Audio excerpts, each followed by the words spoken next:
कश्मीर का इलाक़ा मुल्क के साथ हुआ।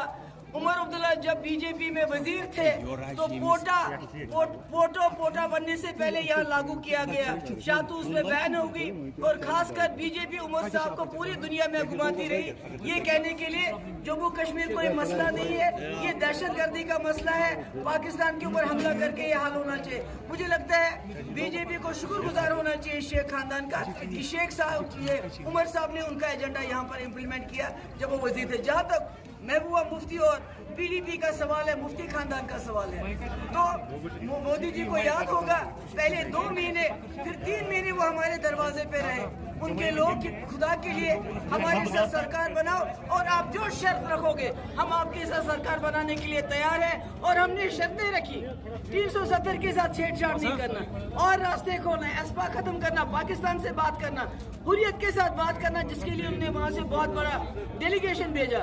तो वो तो उन्होंने खुद हमारे दरवाजे पे आए, चाहे शेख साहब के अब्दुल्ला खानदान के दरवाजे पे उमर साहब को मिनिस्टर बनाने के लिए बीजेपी में उसको इस्तेमाल करने के लिए, चाहे हमारे दरवाजे पे मुफ्ती खानदान। तो अब वो क्या कहते हैं?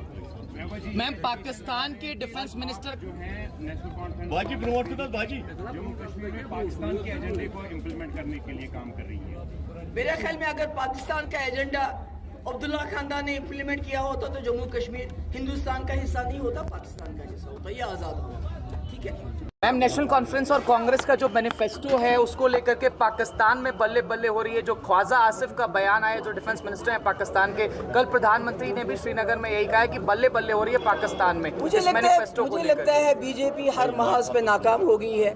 उन्होंने कहा था हम हर साल 2 करोड़ नौकरियां देंगे, 10 साल में 20 करोड़ नौकरियां बनती हैं। हिंदू मुस्लिम करने के बाद, लोगों मुसलमानों को लिंच करने के बाद, मस्जिदें तोड़ने के बाद अब उनको पाकिस्तान याद आ रहा है।